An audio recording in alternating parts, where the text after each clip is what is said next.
Hello. Ruth, are you home? Is Marcus with you? No. Ruth, I just saw him at City Grace Hotel. What? He wasn't with any boys. He was with a woman.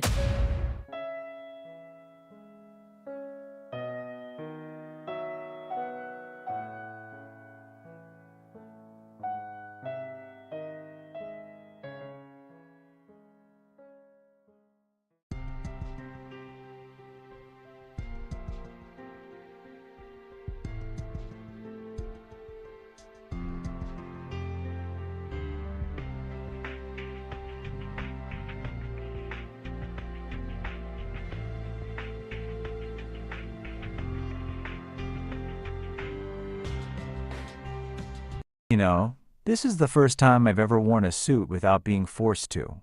It suits you, but you look uncomfortable. I am, but not because of the suit. Before I open that, can I say something? Of course. I didn't grow up with faith. No church, no Sunday prayers, no Bible verses on the wall, just life. Raw and unfiltered. I know. And then you walked into it. Gracefully. Quietly. Like you weren't trying to impress anyone. You didn't preach at me. You didn't push. You just lived. And I kept watching you live. Marcus. Let me finish, please. I don't have your faith, but I know this. I believe in you. I believe you are meant to walk beside someone. And I'm asking, will you walk beside me? Marcus, you say I bring peace, but do you understand where that peace comes from? My peace is Christ.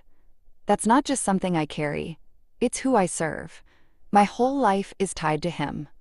I'm not asking you to change that. I'd never ask that of you. I'm only asking for you.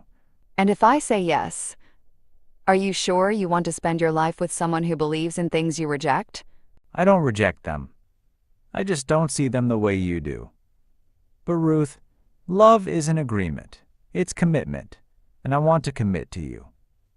Even if I never quote a single verse, even if I never set foot in a church, I will still love you with everything I am.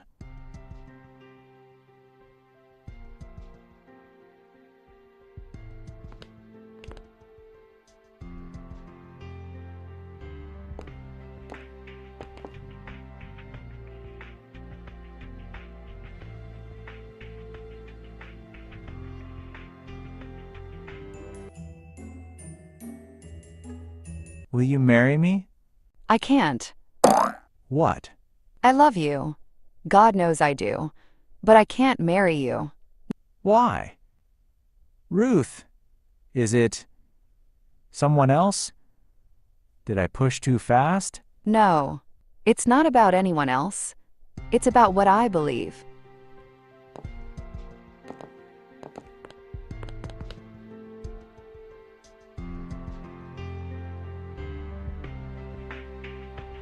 I don't understand. Marcus, I'm not just a Christian in name. My entire life, my decisions, my future, my home, my marriage, it's all meant to be built on Christ. You're saying I'm not enough because I don't believe what you believe? I'm saying our yoke isn't equal. And God already warned me about that. So after everything we've shared, you're just gonna walk away because I don't go to church? It's not about church attendance. It's about foundation.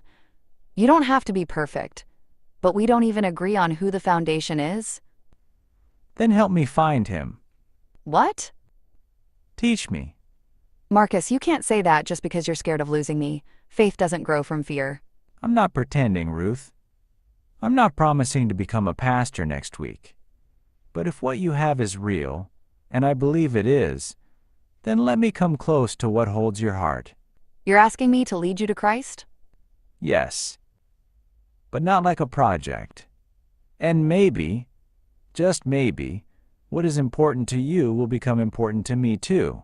All right. I will think about it. So, no yes yet? Not yet. But I haven't walked away. Then I'll wait.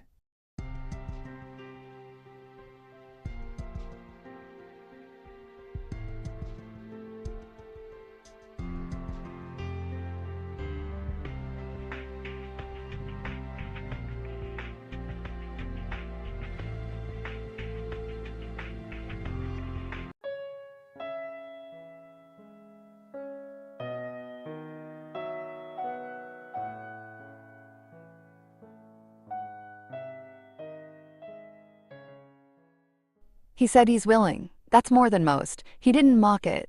He didn't walk away when I brought up Jesus. He asked me to show him. That means something, doesn't it? God. I know what your word says. I know.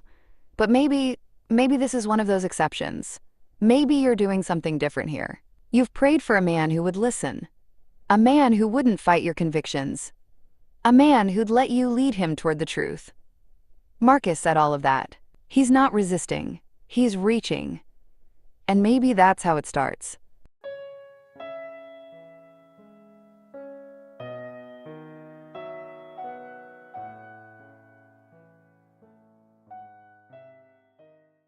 I don't want to miss what God could do, just because I'm afraid he won't. Maybe this is faith. Maybe this is love choosing to believe before seeing.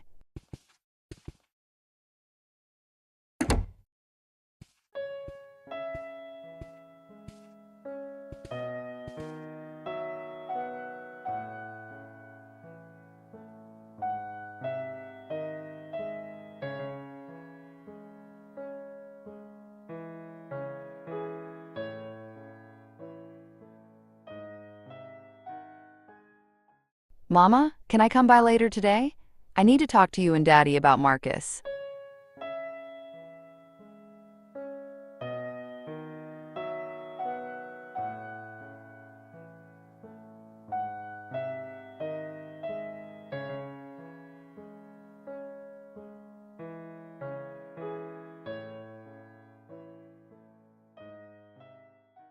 So he's not in the faith, still?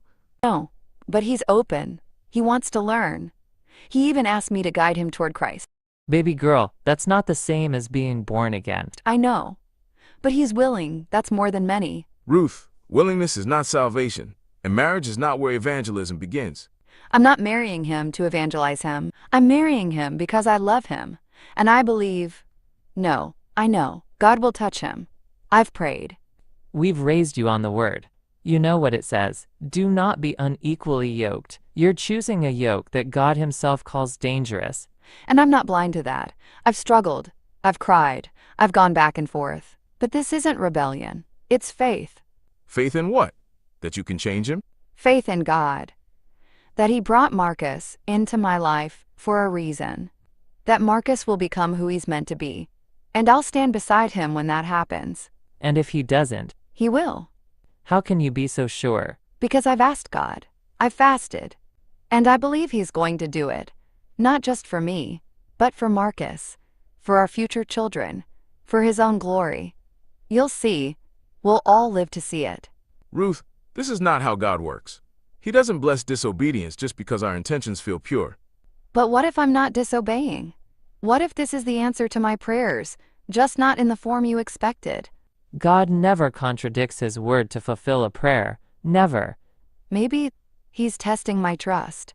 Maybe he wants to see if I'll believe, even when it doesn't fit the usual pattern. No, he's testing your obedience.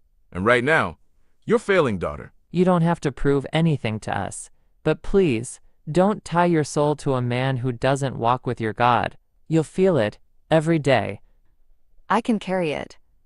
And I'll carry him too if I must. One day, he'll kneel beside me. He'll worship. He'll believe. And when he does, it'll be a testimony. One that began with faith and love. Ruth, love never justifies disobedience. And testimonies born from rebellion often leave scars. Then I'll take the scars. I'd rather believe and get bruised than doubt, and walk away from what could be the miracle I've waited for. Then we won't stop praying. Even if you won't listen to us, may heaven still reach you both. I know you love me. But I have peace about this. That's all I can say. Peace that ignores truth is not peace. It's illusion.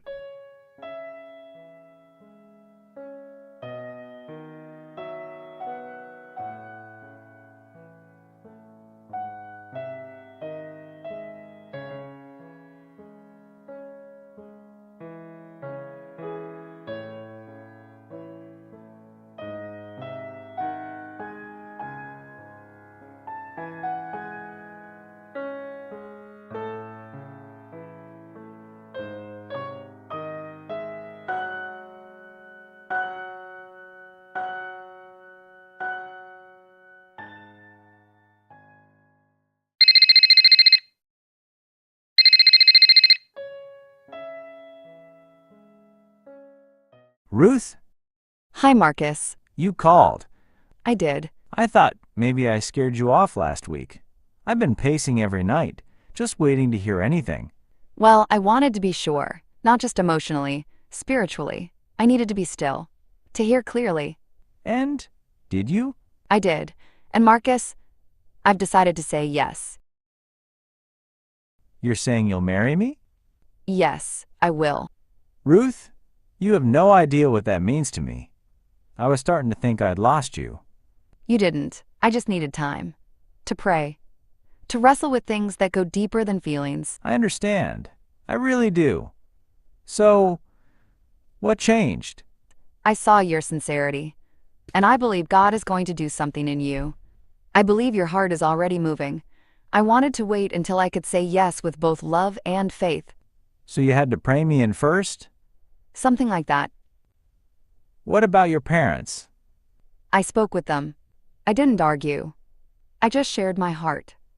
I told them I've counted the cost, and I believe in what we're building. And They didn't bless it with open arms, but they've agreed to stand back. They've handed it over to God. That's enough for me. then it's official. You and me. For real. Yes, Marcus. For real. We should celebrate. When can I see you? Tomorrow. Let's meet after work. No distractions, just us. Perfect. And Ruth, Yes? thank you for choosing me, even with everything. I don't take it for granted. Just promise me one thing. Anything. Keep your heart open. Let this be more than a journey to marriage. Let it be a journey to truth. You have my word.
I figured I'd see you sooner or later.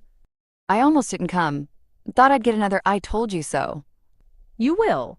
You remember what I told you the last time you were here? You said God doesn't bless what we knowingly disobey. I remember your face. You were convinced God was making an exception for you. That love would clean up the mess later. He said he was willing to follow me to Christ. I thought that meant something. Words mean very little when they cost nothing. A man can say anything when he's in love. Obedience is shown over time. I thought if I was faithful enough, if I prayed enough. You thought your prayers could undo your own disobedience. Yes. Proverbs chapter 14, verse 1 says, "A wise woman builds her house, but the foolish pulls it down with her own hands." You didn't use a hammer, Ruth. You used hope. He doesn't pray with me. He doesn't ask questions. He just lives around my faith like it's a hobby I picked up. Because that's all it ever was to him. A detail, a line in your biography. But for you, it's your life, your foundation. You yoked yourself to a man who isn't even looking at the same road. I know all of it now. Then live like you know. Stop pretending this is a small thing. It's not. What am I supposed to do? Endure it. That's the price. You married him in defiance of the word. There's no shortcut out. But you don't have to die in it. You stay faithful. You stay real. And you let the pain humble you. So that's it? I carry this alone? Not alone. But don't expect him to suddenly become the man you imagined. He didn't marry Jesus. He married you. Let this be a lesson burned deep, Ruth. The next time you think about asking God to bless what he's already warned you against, remember this silence, this wait.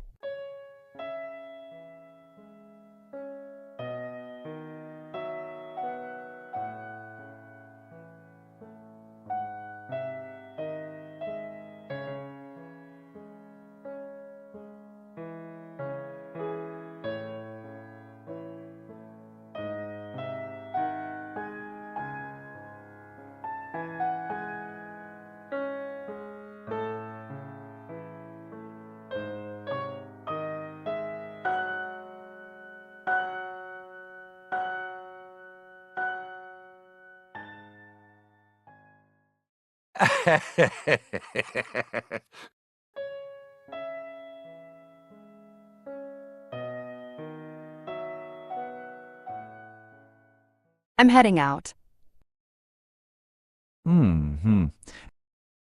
Service starts at 10. You come in? Didn't sleep well.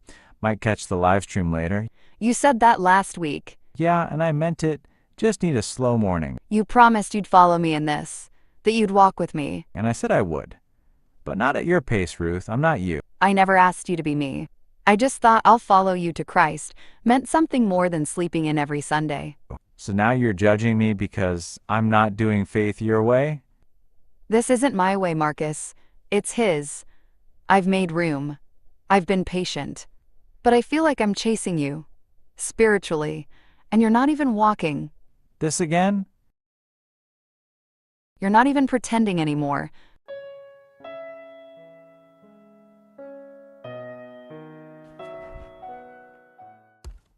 Look, I'm trying. But it's not going to look how you pictured it. I'm figuring this out. Give me time. Time isn't the issue. Effort is. So you regret it now? Regret saying yes? I regret thinking I could carry both of us.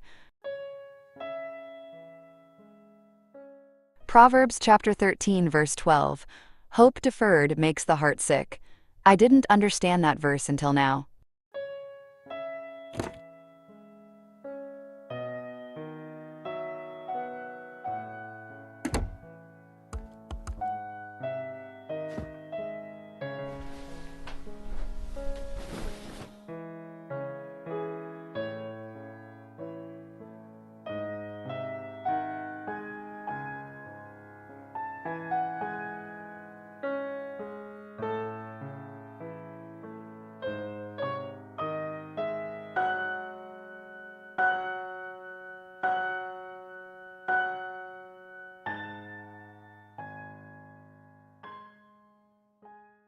Hear my cry, O God, attend unto my prayer. From the end of the earth I will cry unto thee, when my heart is overwhelmed. Lead me to the rock that is higher than I. Ruth, are you seriously doing this again? I'm sorry. I didn't mean to wake you.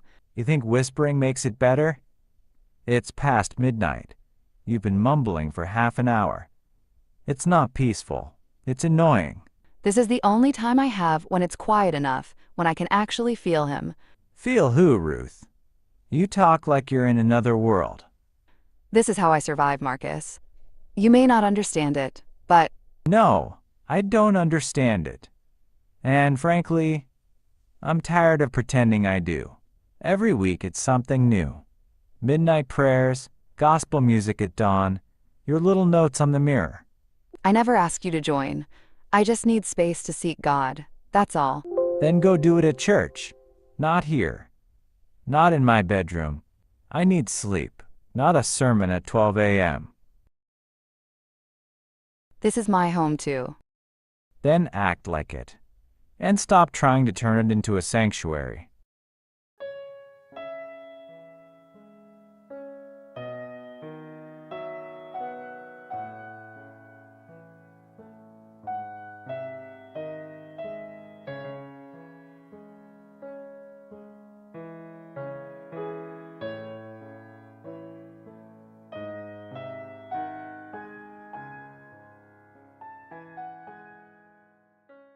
Can I say something without you cutting me off? Okay, It's about us. About the bedroom. what about it? I don't know. It just feels like we're stuck in a routine. Nothing's wrong exactly. But nothing's exciting either. You feel distant? No, I feel bored. Not with you. Just with how things always go. Like it's all planned. Mechanical. I didn't realize you felt that way. I didn't want to say anything for a while, but I've been thinking, maybe we just need to loosen up a bit. Try new things. You know, make it fun again. What kind of things? I saw this couple online. They said watching adult stuff together helped their intimacy. Opened new ideas. Got them more in sync. You want us to watch porn? Not like addiction level or anything. Just for ideas. Stimulation. Everyone's doing it, Ruth. It's not a big deal anymore. It's not a big deal anymore. Do you really think dragging that into our marriage will fix what's broken? I didn't say anything's broken. I'm saying things are flat. I'm trying to help us. By bringing in images of other people? Their bodies? Their sin? You make everything about sin. Because some things are. Ephesians chapter 5 verse 3 says, "Let there not even be a hint of sexual immorality among you." Not even a hint. That's not me being uptight. That's scripture. You're acting like I'm trying to corrupt you. No, I'm saying I can't build holiness with unholy tools. I can't train my mind to honor you while feeding it with strangers. So what? I'm just supposed to stay frustrated while you quote verses at me? You're supposed to respect what we said before God. That this bed wouldn't be defiled. That we wouldn't copy the world. So now I'm worldly? You're reaching for the world's methods to fix a spiritual hunger. Maybe if you weren't so uptight, we wouldn't need fixing.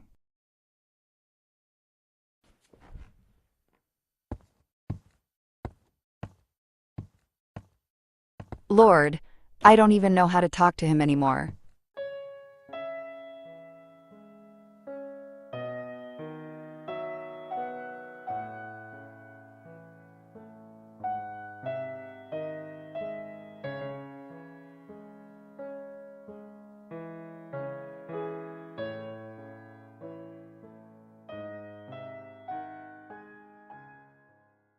Dinner's ready.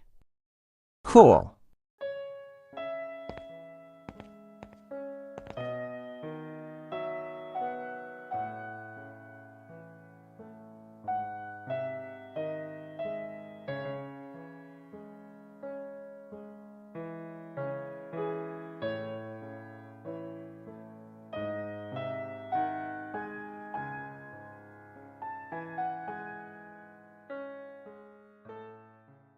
Marcus, there's something I wanted to ask.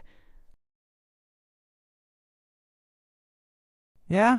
I was thinking maybe this Sunday we could go see Pastor Io together, just to talk and pray About what? about us.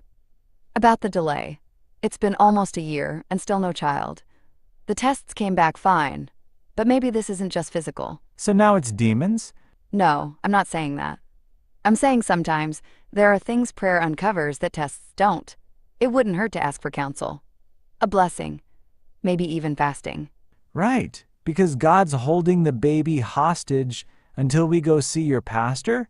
That's not what I said. But that's what it sounds like. Ruth, not everything is spiritual warfare. Sometimes it's just timing. Or science. Or chance. I know that. But I also know God opens and closes wombs. He did it for Hannah, for Rachel, for Elizabeth, and I believe he still does. And I believe stressing over it every month is only making things worse. Now you want to drag a third party into our bedroom? It's not about exposing anything. It's about inviting God in together. You mean inviting your pastor in? That's what this really is, isn't it? You think I'm doing this for control? I think you're doing what you always do, turning everything into a spiritual crisis. You want to pray about sex, about sleep, about food, about traffic. It's exhausting. It's who I am, Marcus. And who I'm not. And maybe it's time you stop expecting me to become that. So that's a no? It's a hard no. I'm not going to let some man lay hands on me and start fishing for demons because you're anxious. Then I'll go alone. As usual.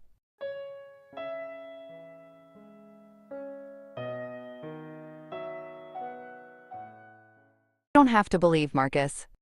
But don't mock the only hope I have left.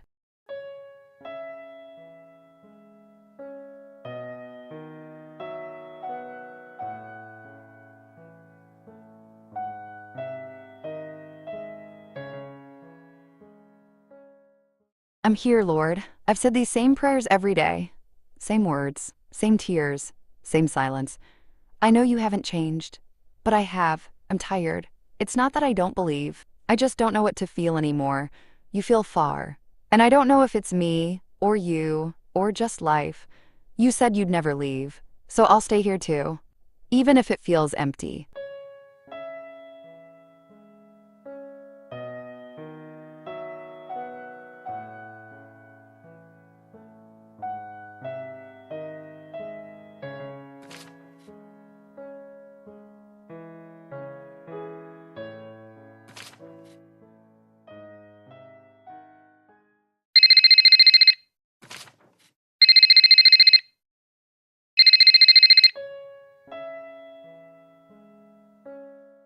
Hello. Ruth, are you home? Yes. Why? Is Marcus with you? No. He said he was meeting the boys. Why? Ruth, I just saw him at City Grace Hotel. What? He wasn't with any boys. He was with a woman. Just the two of them. They came in together, holding hands. Are you sure? Ruth, I work here. I stood there and watched them check in. I didn't want to believe it either, but it was him. No doubt. When? Just over 2 hours ago. Around 7:20. They haven't come out. Did he see you? No, I kept out of sight. I didn't know if I should call, but I couldn't keep this to myself. Thank you for telling me. Do you want me to come over? No, I'm fine. Ruth. I said I'm fine.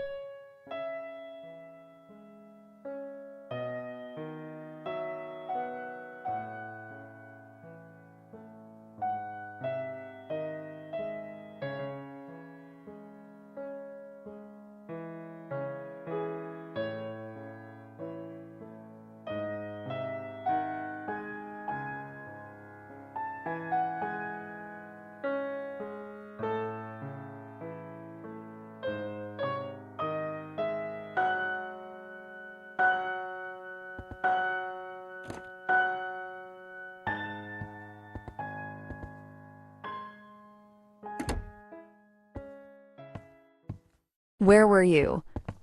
I told you. I went out. Lydia works at City Grace Hotel. She saw you with another woman.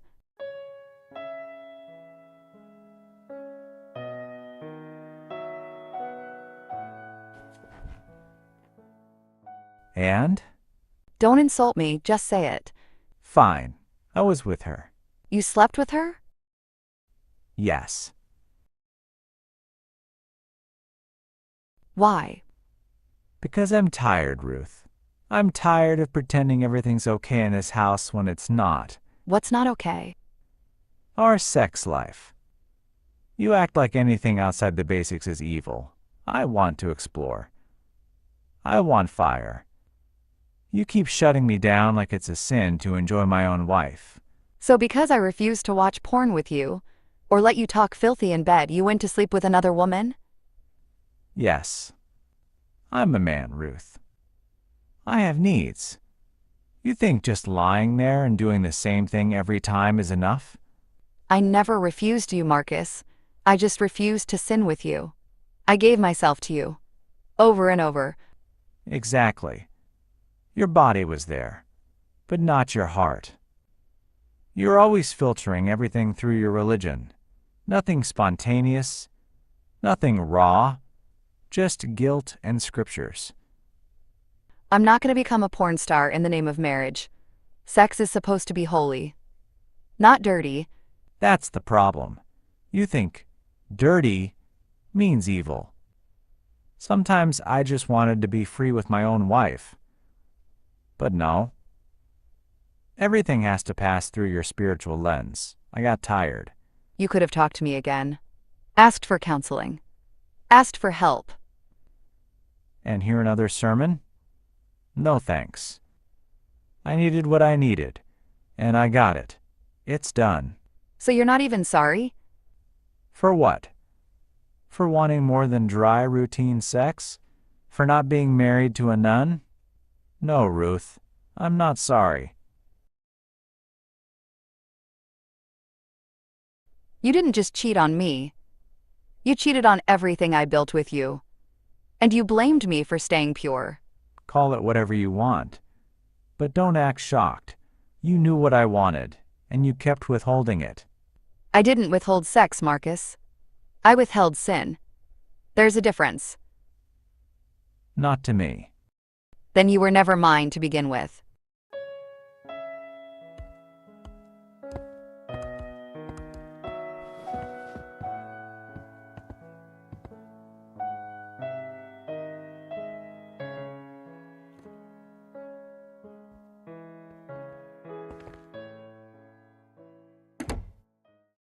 Look who it is.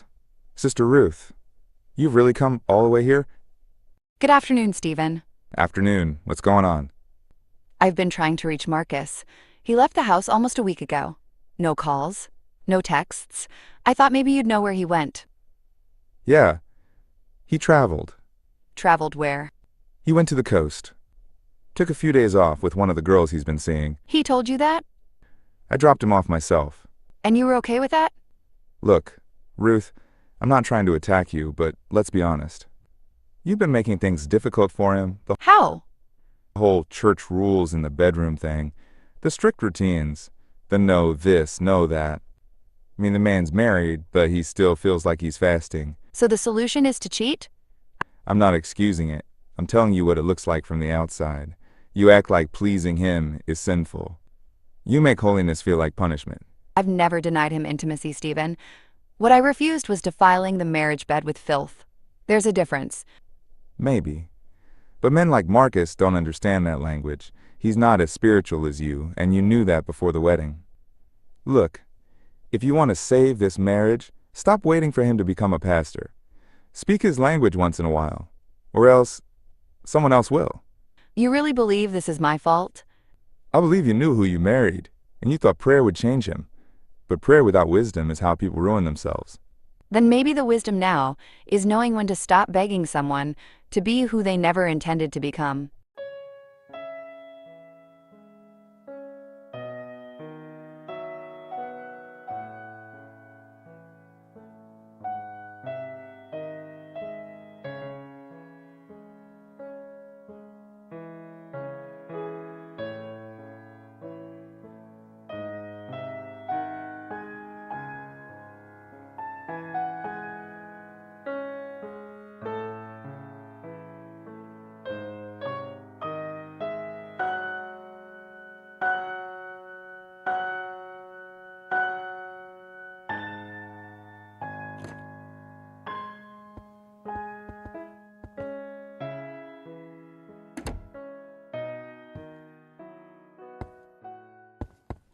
What's going on here?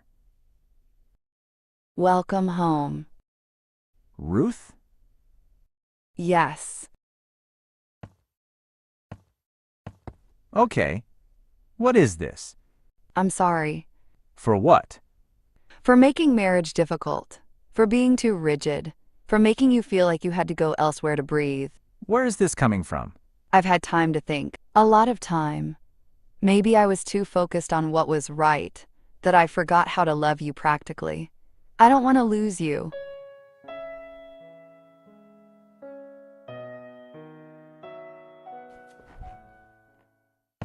So what does this mean? It means I'm willing to change, to learn you again, to do the things that please you, even if they make me uncomfortable at first. Are you saying anything I ask? Yes, if you stop going to those other women and make this home again. Just you and me. I can do that. Promise? On one condition. What? You don't go back to your factory reset. Don't start holy rolling 2 weeks in. If you say you're going to change, then change. For real. Okay.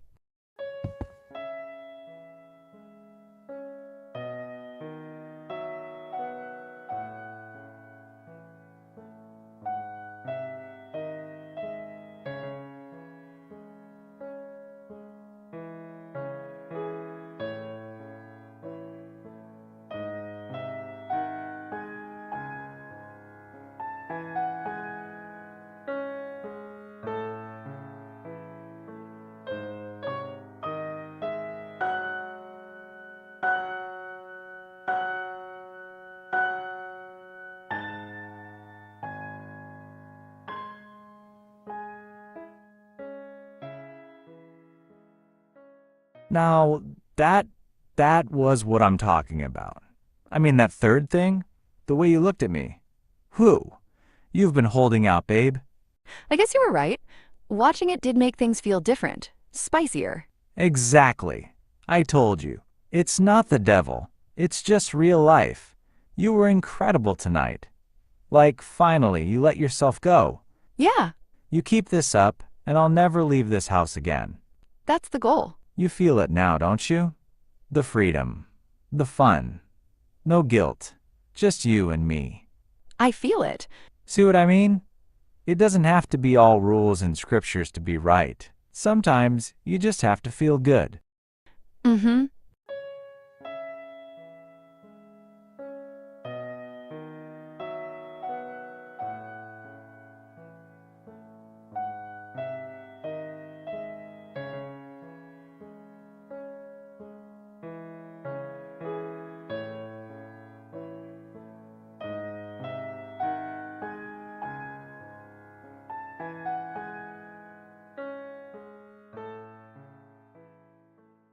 Lord, I know what I'm doing probably doesn't look right, but I'm only doing what you said. Wives, submit yourselves unto your own husbands as unto the Lord. You said that. Ephesians chapter 5 verse 22. I'm just obeying. He's the head, right? Like Christ is head of the church. I read it over and over.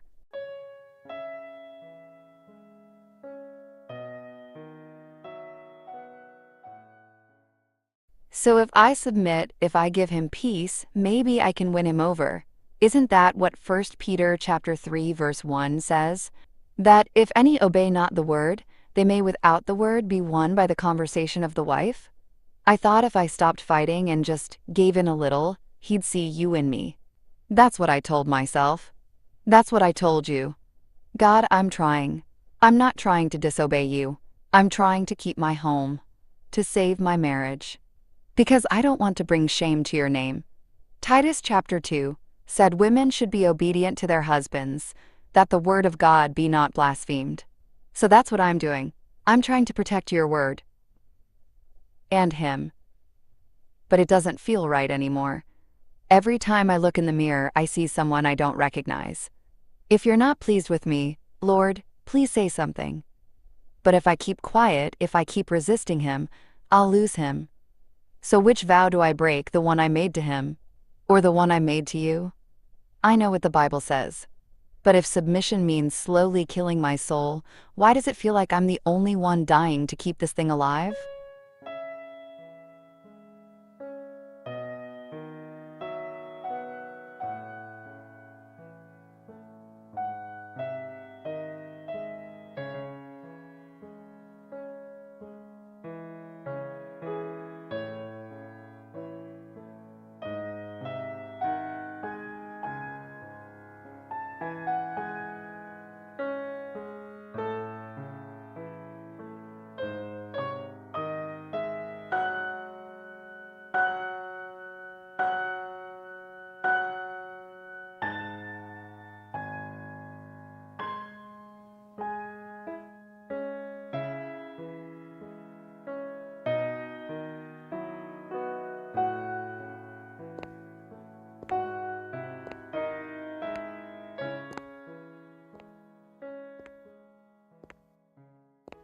Ruth?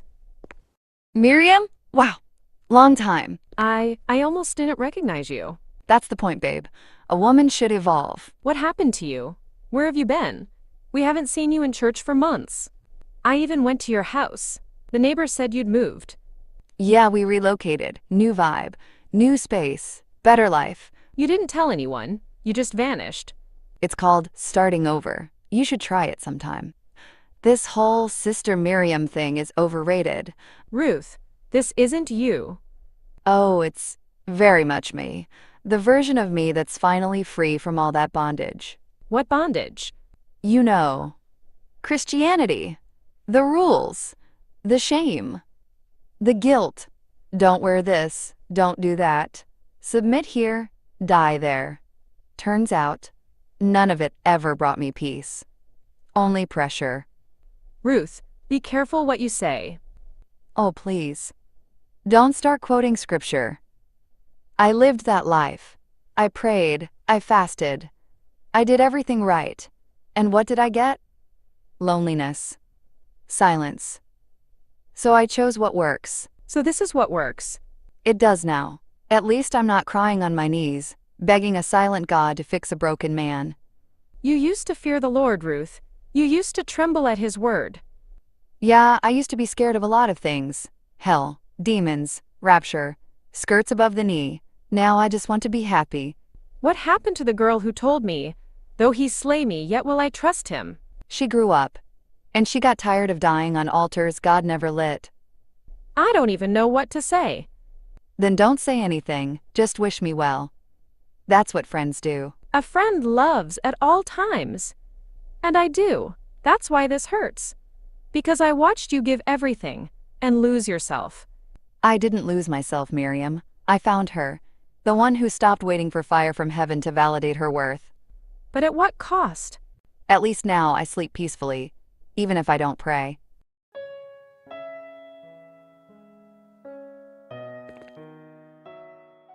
Can two walk together, except they be agreed? When a believer unites with someone who does not share their faith, they may walk together physically, but spiritually, they are pulling in different directions. Ruth walked into marriage, believing love and sacrifice could replace spiritual alignment. She thought she could lead Marcus to God by compromising her convictions, but compromise without agreement leads to conflict, resentment, and eventually loss of identity. This story is a sobering reminder that no matter how charming, kind, or promising a partner may seem, if your spirits are not aligned in Christ, your steps will eventually clash. Love alone cannot sustain a marriage that walks in opposite directions from God.